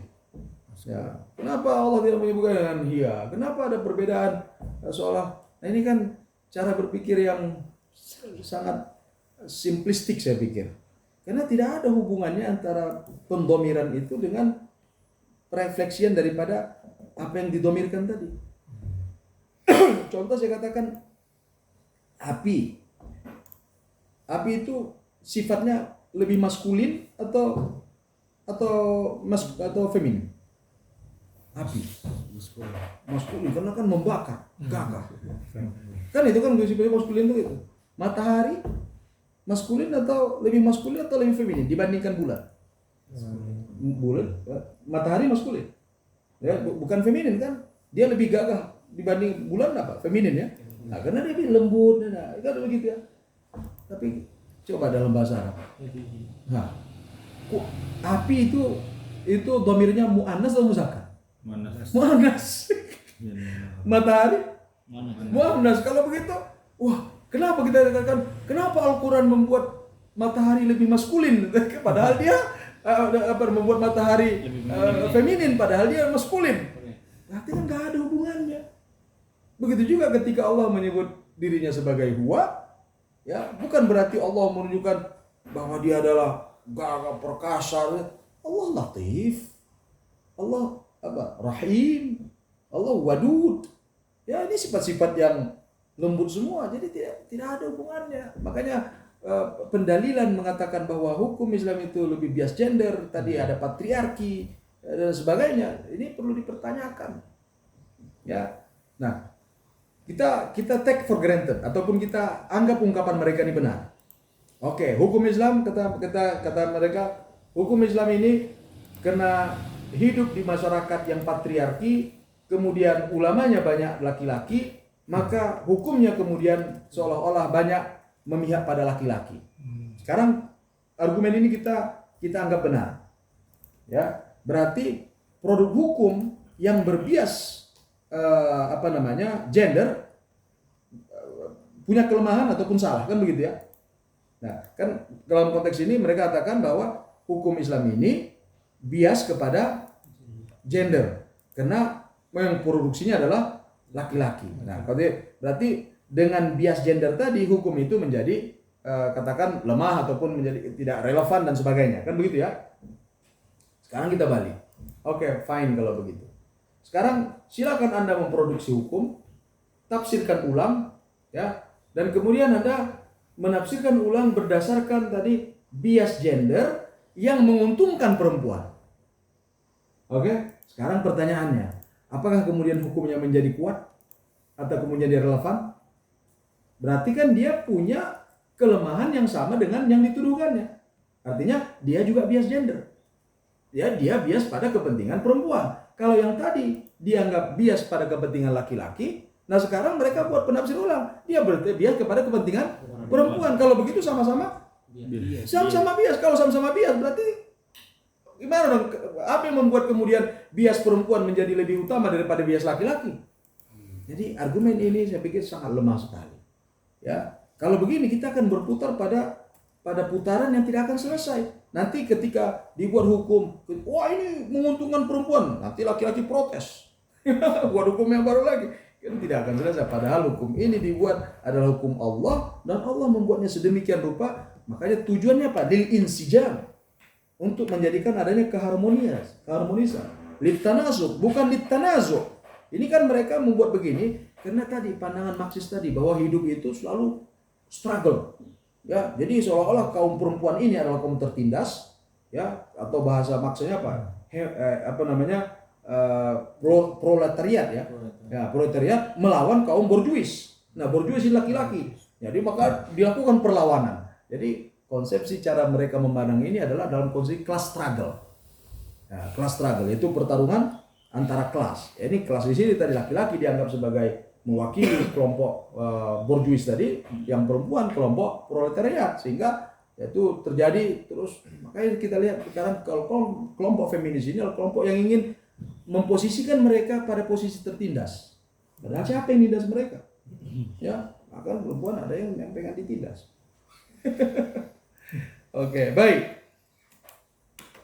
Sedikit lagi ya ini kita Ustadz Sofyan, kita sempat kan kalau ke sana? Sempat Ustaz. Jam berapa kita? Jam ini Ustaz. Paling enggak 17.00 kita berangkat. Hah? 17.00 ya guys. Baik. Nah nggak tahu di jalan kadang bisa macet kan, bisa sejam, bisa jam setengah ya. Nah, baik. Kata Shadiq Bal'aid, ya Shadiq Bal'aid kata fatasyrihul qur'aniyyu tasyrihun akhlaqiyyun dakhiliyyun aw tasyrihun akhlaqiyyun marrakkazun ala istiqamatid dhamir wa laysa 'ala al-quwwal kharijiyya wal qasam. Ya, maksudnya pentasrihan Al-Qur'an itu adalah tasrih akhlaki. Ya, itu apa namanya? Pentasrihan yang sifatnya berdimensi moralitas. Ya, artinya dari dalam. Jadi pelaksanaan syariah itu adalah muncul dari kesadaran akhlak. Ya. Atau tadi sini murakkaz ala istiqamatid dhamir. Ya, yang fokusnya pada kelurusan daripada nurani kita. Jadi tidak bisa dipaksakan. Nah, ini katanya laisa 'alal quwwatil kharijiyah wal qasr. Jadi hukum itu nggak bisa harus orang jilbab misalnya, harus ini dihukum kalau orang nggak ini mencuri dipotong tangan, nggak bisa katanya. Ya, harus ini muncul dari kesadaran. Jadi syariah ini hanya atau dijadikan sebagai atau dikatakan ethical religion. Nah, ini apa yang diungkapkan oleh Coulson. Nah, hukum Islam itu tidak hanya sebagai akhlak. Katanya apa? Jurisprudence is, katanya, the ideal code of behavior which is the Sharia has in fact a much wider scope and purpose than a simple legal system in the Western sense of them. Ya, jadi kode ideal dari tingkah laku yang mana dia adalah merupakan syariah punya skop dan tujuan yang sangat luas dari sekedar sistem hukum, ya sistem hukum dalam makna yang dipahami dalam konteks Barat. Ya, jadi Barat misalnya Barat kan menganggap bahwa ya hukuman itu sebagai hukuman. Misalnya ada orang mencuri dihukum selesai. Ya, ada orang apa misalnya melakukan kebohongan publik dihukum selesai. Nah, bagi kita hukum itu bukan sekedar hukum, tapi hukum itu juga adalah berdampak pada akhlak, pada moralitas. Misalnya orang berzina dihukum rajam ataupun dihukum apalah macam ini ya, apa namanya cambuk dan sebagainya. Itu hukum dari segi legal aspeknya. Tapi apa yang diharapkan dari sana? Yang diharapkan dari sana pertama si pelakunya itu terlepas dari persoalan dosanya nanti dia di akhirat nanti. Ada pertanyaan, apakah orang yang sudah dihukum di dunia selesai nanti di akhirat? Satu, yang kedua, dia akan memberikan efek jera kepada yang lainnya, kan itu sebenarnya hukumnya. Jadi sehingga kalau efek jera ini terjadi, maka masyarakat tadi kan dia akan steril, akan bersih daripada praktek-praktek seperti itu. Jadi bukannya diharapkan hanya sekedar hukuman saja. Makanya katanya bahwa hukum Islam ataupun jurisprudence, dan maksudnya fikih di sini, is also a composite science of law and morality. Ya, bahwa fikih itu adalah gabungan dari ilmu tentang hukum dan juga mengenai moralitas. Jadi hukum dalam Islam dia berdimensi dua. Dia bukan hanya ethical guideline, tapi dia juga punya legal aspek. Dia bukan hanya menekankan pada aspek legalnya, tapi juga menekankan pada aspek moralitasnya. Nah, rekan-rekan sekalian, ada yang katakan ini masih kaitan di atas. Yang penting itu adalah maslahahnya katanya. Yang penting itu adalah maslahahnya. Ya, ini tadi ya berdasarkan maqasidus syariah. Ya kata mereka, jadi kita harus melepaskan diri dari bergantung pada tekstual. Ya, kita harus melepaskan diri. Wa ila maqasidul syariah al makanat al muslah fi sanni tasyri'atil wad'iyah. Kita harus meletakkan maqasid syariah ini di tempat yang paling tinggi, yang ideal dalam menetapkan hukum-hukum positif. Ya, nah saya akan cepatkan sedikit ya. Ulama sepakat bahwa hukum itu tidak didasarkan pada illah, ya, tidak didasarkan pada hikmah dan tidak juga pada maslahah. Kenapa? Karena tidak ghairu dhabit. Tapi dia dasarkan pada illah. Illah itu bisa terukur. Karena kalau tadi maslahat tidak terukur. Ya, misalnya kata hukumnya dari kemaslahan. Nah, ukuran masalahnya apa? Bisa jadi masalah dilihat oleh si A, tidak masalah dia kalau si B. Masalah dilihat oleh misalnya si apa katakan si hakim, tidak masalah bagi dia. Makanya hukum itu yang pertama para ulama menetapkan hukum itu harus didasarkan pada ilah. Karena ilah itu terukur.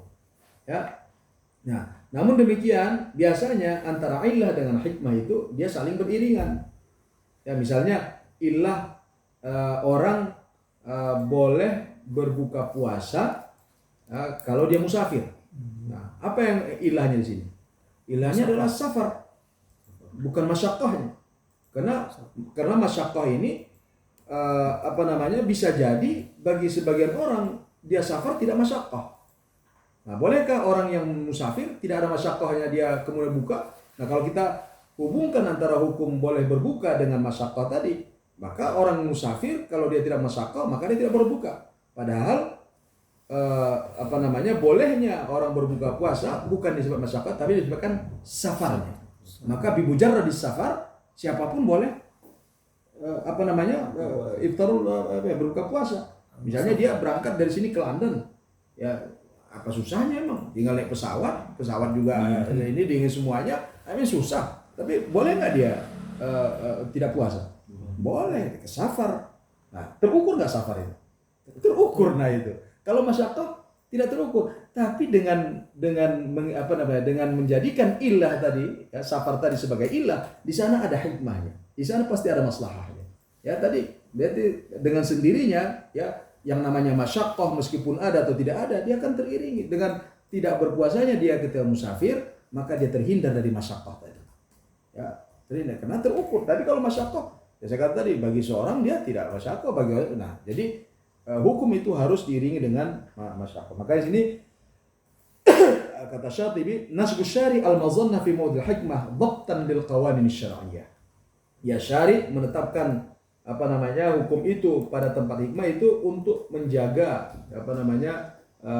syariah tadi.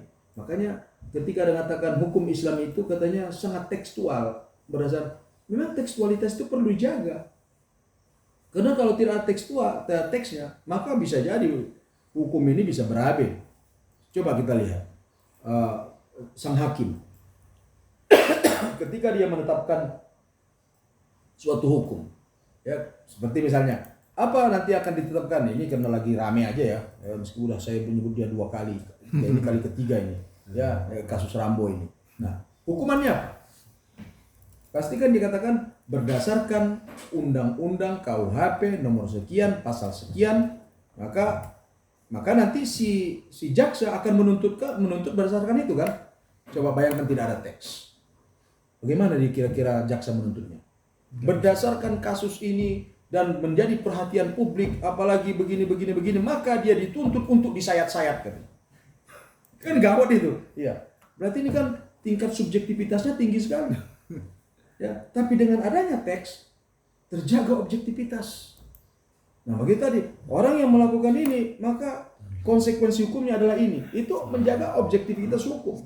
Ya, tapi kalau tidak ada teksnya tadi ini bisa bahaya sekali ya. Hukum objektivitas tidak terjaga ya. Baik ya, saya akan di sini ya Syekh Yusuf Qaradawi ya. Dia kemudian dia mengkritik orang yang yang berpegang hanya pada teksnya. Dia sebutnya ini ada az-zahiriyah al-judud. Ya, neo-zahiri. Ya, karena disebut dia hanya berpegang pada teksnya. Jadi Syekh Yusuf Qaradawi dia ingin menegaskan kelompok yang hanya berpegang pada zahir teks saja ini juga tidak bagus. Ya, kayak al-madrasah an-nasiyah al-hanafiyah wa mulladina sammahum kayaknya ya bil judud ya az-zahir al-judud wa julluhum mimman ishtaghalu bil hadits wa lam yatamarrasu al-fiqh wa usulahu walam yattali'u ala ikhtilaf al-fuqaha wa madarikim fil istibad wa yakaduna yahtamuna bi maqasid asy-syariah wa ta'lil ahkam bi taghayyur azman wal makan wal hal ya. Ini sebutnya mazhab literalis ya. Mereka kebanyakannya para orang yang menyibukkan dirinya dengan hadis ya, mereka tidak peduli fikih, tidak perlu usul fikih dan sebagainya. Kadang-kadang kan begitu, saya dengar kajian para salaf itu, ini hadis Rasulullah, ini sahih dari Rasulullah. Terus kalau sahih, apa kemudian wajib kita lakukan? Kan harusnya kan ada konsekuensi lain. Nah, terus Qaradawi juga mengkritik ya kelompok-kelompok yang terlalu, yang sebutnya al-mu'attilin ya, yaitu mu'attilin nas. Ya, ini kelompok liberal. Kalau yang tadi terlalu berpegang pada nas, ini orang-orang yang mencoba untuk menafikan nas, ya berpegang hanya pada maqasidus syariah. Nah, ini diantara fatwa-fatwa kita lihat ya, yang berkaitan dengan fatwa kontemporer. Misalnya Syekh Muhammad Al-Ghazali membolehkan perempuan menjadi pemimpin. Syekh Al-Qaradawi membolehkan kerja di bank konvensional. Nah, dalilnya apa? Karena dikhawatirkan jika ditinggalkan maka posisi tersebut akan diisi oleh orang kafir dan dapat membahayakan posisi umat Islam di negara tersebut. Misalnya negara kita ini, misalnya kita katakan BI itu haram. Sekarang semua umat Islam menganggap itu riba, haram, kemudian ditinggalkan. Sekarang siapa yang isinya? Saudaranya Luhut. Gawat kita. Nah, kalau sempat diisi mereka, kita nggak punya kesempatan di negara ini. Maka tadi tatbiqan bil maslahah, maka tidak apa-apa. Hasan Turabi bahkan membolehkan wanita yang masuk Islam tetap bersama suaminya meski suaminya belum masuk Islam. Kenapa? Ya, dengan diharapkan, apalagi kalau dia tinggal di katanya di negara barat, karena dikhawatirkan kalau ditinggalkan kemudian nanti siapa yang menopang hidupnya, nanti dia lebih sengsara macam-macam. Nah, ini kan adalah fatwa-fatwa yang kontemporer ya, tapi berdasarkan tadi.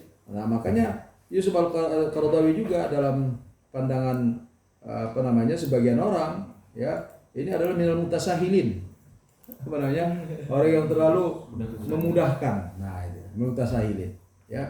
Jadi dari kritik juga. Nah, ini saya kan terkait dengan pembahasan fikih ini sebenarnya terjadi pro kontra sebetulnya. Ya, namun secara umum sepakat. Ya, saya katakan secara umum baik liberal maupun konservatif sepakat untuk adanya pembaharuan fikih itu, pembaharuan beberapa hukum. Tapi yang mana yang bisa diperbaharui, yang mana tidak. Nah, ini yang sampai ini kita lihat sangat kontroversi. Ya, tadi misalnya saya katakan fatwa-fatwanya Qaradawi juga di mata sebagian orang terlalu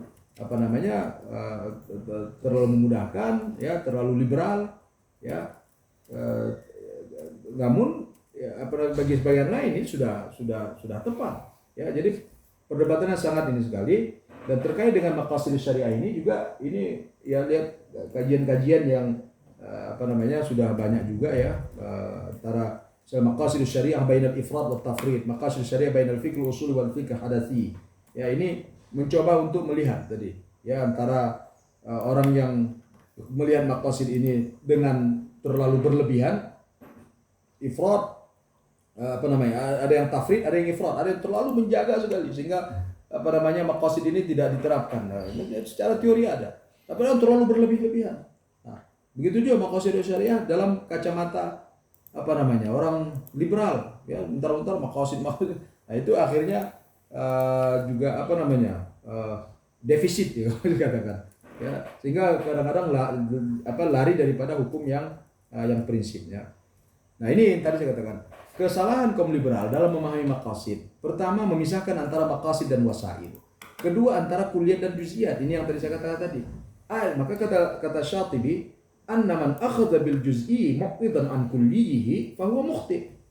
Ya, barang siapa yang mengambil bagian yang juz'i berpaling dari yang kulli itu salah. Kadzalika man akhadha bil kulli muqtidan an juz'i itu juga salah. Nah, jadi bagaimana antara yang juz'i dengan yang kulli ini haruslah bisa disejajarkan ataupun sejalan ya.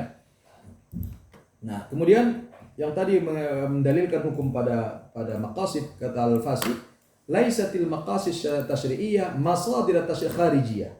Jadi maqasid syariah itu bukan sumber yang di luar daripada sumber hukum yang ada, bukan. Tapi maqasid itu adalah bagian daripada sumber-sumber pokok dalam tasyri' Islam. Ya. Wal hukmul ladzi, maka tadi. Jadi kalau kita katakan maqasid syariah itu ada dalam, kalau kita berpegang pada Quran, Sunnah dan sebagainya, itu ada kaitan. Maqasid dia berkaitan dengan istihsan, maqasid syariah berkaitan dengan masalihul mursalah, maqasid syariah berkaitan dengan qiyas dan seterusnya. Jadi dia bukan seolah-olah misalnya gini, kalau kita selama ini meyakini atau mempercayai dengan ada sumber hukum itu ada Quran, Sunnah, Ijma' Qiyas, baru ada adilah mukhtalaf fiha. Jadi tidak kemudian ada sumber hukum yang lain namanya maqasid. Ya, maqasid itu berkaitan dengan Quran, berkaitan dengan Sunnah, berkaitan dengan Qiyas, Ijma' dan seterusnya. Ya, jadi dia tidak merupakan sumber yang berdiri sendiri independen di luar daripada sumber-sumber yang ada. Ya. Nah, kemudian cara liberal ini mendengkosrik hukum tadi termasuk mendengkosrik usul fikih. Dan ini kita lihat salah satunya adalah dengan, kalau boleh kita katakan istilahnya argumentum ad hominem, ya, menyerang orangnya. Nah, salah satu yang diserang itu Imam Syafi'i. Ya, itu Imam Syafi'i dengan ini tadi Jinayatus Syafi'i. Imam Syafi'i tadi Nasr Hamid Abu Zaid berusaha untuk mendiskreditkan Imam Syafi'i, ya, dan diikuti oleh orang Indonesia. Ya, ini katanya Syafi'i memang harus dari usul fikih paling brilliant, tapi Syafi'i lah yang kemudian membuat pemikiran fikih tidak berkembang, bla bla bla dan seterusnya. Ya, ini juga Abdul Majid Syarafi, ya, dia mengatakan bagaimana seolah-olah mereka menuduh Imam Syafi'i ini yang bertanggung jawab atas kemandekan hukum Islam, ya, ataupun apa yang terjadi dalam usul fikih. Kata la budda min 'ard an-nazar fil manzumah al-usuliyah al-mawruthah 'an Asy-Syafi'i. Ya, wa nazil qadasah al-muhitah biha. Kata kita harus melihat ulang pada sistem usul fikih yang diwarisi dari Imam Syafi'i, dan kemudian mencabut kesucian yang mengitarinya. Ya, seolah-olah kita ini mentakdiskan usul fikih Imam Syafi'i, padahal tidak juga. Ya. Makanya kalau kita lihat usul fikih Syafi'i dengan Syatibi itu jauh sekali perkembangannya. Bahkan dari Syatibi dari Imam Syafi'i, kemudian juga kepada misalnya Baqillani, kepada Juwaini, kepada Ghazali kepada Razi kepada Al-Amili, terus Hajib dan seterusnya sampai kepada Syatibi, itu perkembangannya sangat luar biasa. Artinya tidak seperti yang disebutkan oleh mereka, ya. Baik, rekan sekalian, jadi ini ada tadi rekonstruksi epistemologi dan metodologi Islam, ya. Sebenarnya wacana tentang tajdid usul fikih ini juga sama tajdid fikih tadi, ya. Jadi ada yang memang tajdidnya itu mengarah pada yang liberal, tapi ada yang tajdidnya memang berusaha berangkat dari dalam, ya. Misalnya Syahrul ini berangkat dari luar, ya. Ini nahwu usul jadidah lil fiqh Islam, ya, dia ingin membangun usul fikih baru, ya. Nah, ini Hasan Turabi, dia sebenarnya kelompok Islami, ya. Artinya orang yang punya keinginan untuk menerapkan hukum Islam, dan dia juga mengusulkan tajdid usul fikih ini. Tapi tadi saya kata tadi dari muntalak, ya, titik poin yang berbeda dan tawaran juga berbeda, ya. Nah, ini ada Abdullah Naim, ya, dalam bukunya Tuhan Islamic Reformation, salah satu yang digugatnya konsep qat'i zanni, konsep nasakh mansukh, ya, dia buat nasakh terbalik. Jadi yang dinasahkan itu bukan yang Makkah, tapi yang dinasahkan itulah Madinah. Katanya sekarang sudah berkembang, kalau dulu ayat-ayat Makkiyah itu yang dinasahkan oleh Madaniyah, sekarang sudah terjadi perkembangan baru, maka ayat-ayat Makkiyah harus dihidupkan lagi, ayat Madinah yang harus dipadamkan, kira-kira begitu, ya. Tariq Ramadan dalam bukunya Radical Reform juga mengajukan tawaran tawaran reformasi usul fikih, ya. Tapi lagi-lagi juga punya catatan yang perlu diperhatikan, ya, karena dia pada akhirnya nanti menyerukan hal-hal yang tadi, ya, yang kontraproduktif kalau saya katakan tadi. Nah, ada hukum-hukum yang juga ingin dihapuskan. Nah, ini boleh saya katakan, ya, dari kelompok Islami, yaitu dibuat oleh Raisuni, ya, ini tajdid usuli nahwa siyagah tajdidiyah li ilmi usul fiqh. Ya, jadi bagaimana supaya usul fikih ini punya format baru, ya, karena selama ini usul fikih ini dianggap terlalu banyak ilmu kalamnya, terlalu banyak filsafatnya, sehingga usul fikih yang tujuannya adalah untuk memfasilitasi bisa memahami hukum dan menderivasi hukum serta bisa menerapkan hukum itu tidak tercapai. Jadi dia memotori supaya usul fikih ini diperbaharui.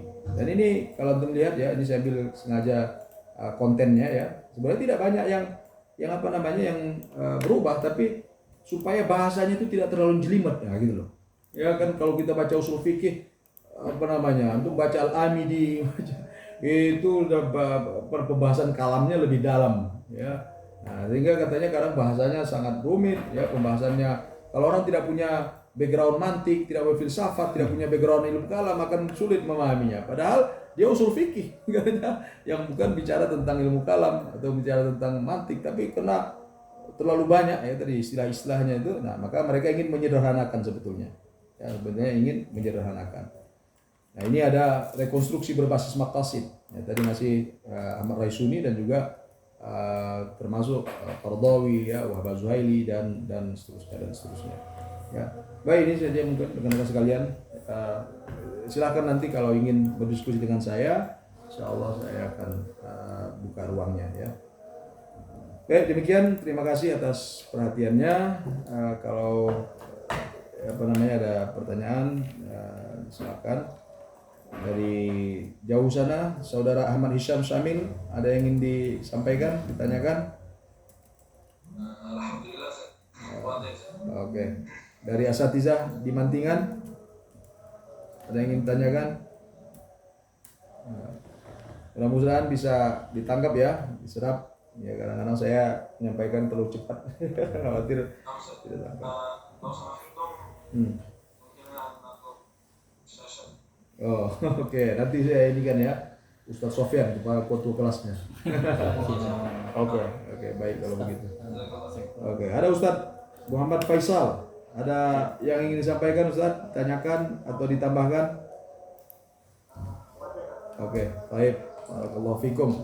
Oke ya, syukran sini. Ini para santri semua, ada yang ingin ditanyakan dan ditambahkan? Oke, kalau tidak ada, kita naktafi ya. Oke, kita tutup dengan tasbih kafarah. Subhanakallah bihamdika asyhadu an la ilaha illa anta astaghfiruka wa atubu ilaik. Astaghfiru minkum, jazakumullah ahsanal jazaa. Wassalamualaikum warahmatullahi wabarakatuh. Waalaikumsalam.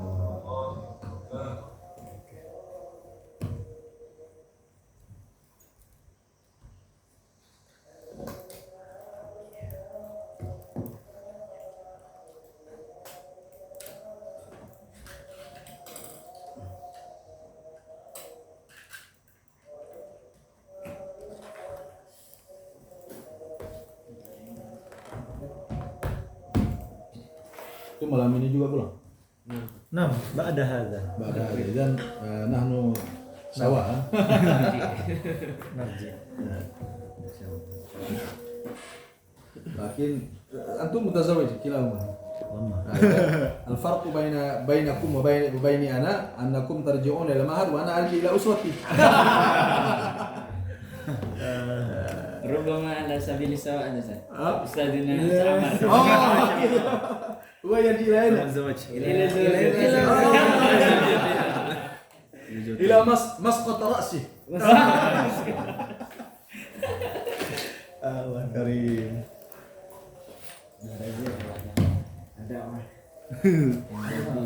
Dakwah ya.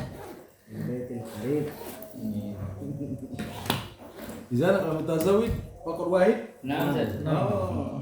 Yang Dan bayarin أنت لازم تشجع يا أخي كيف ماذا متاع الزواج وإلا قل لهم أنتم ستخسرون الدنيا والآخرة.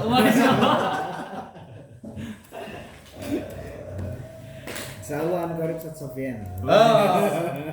Sofyan wa di Medan. Baik. Baik ya, ketemu lagi insyaallah ya. Kalau antum ada yang mau diskusikan silakan. Nah, Ustaz.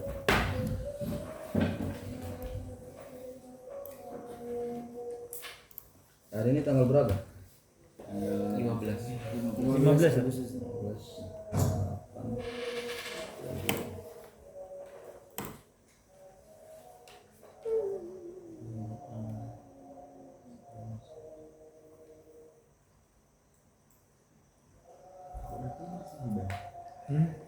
Udah hilang.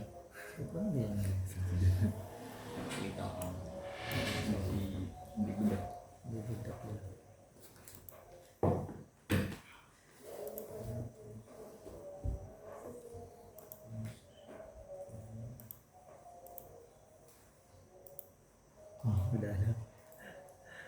slide-nya.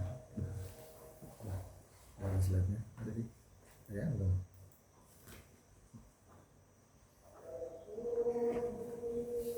Baik.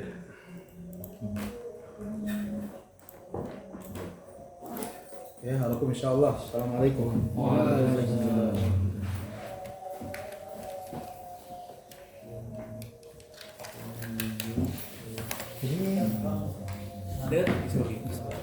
Rocky belum nyampe.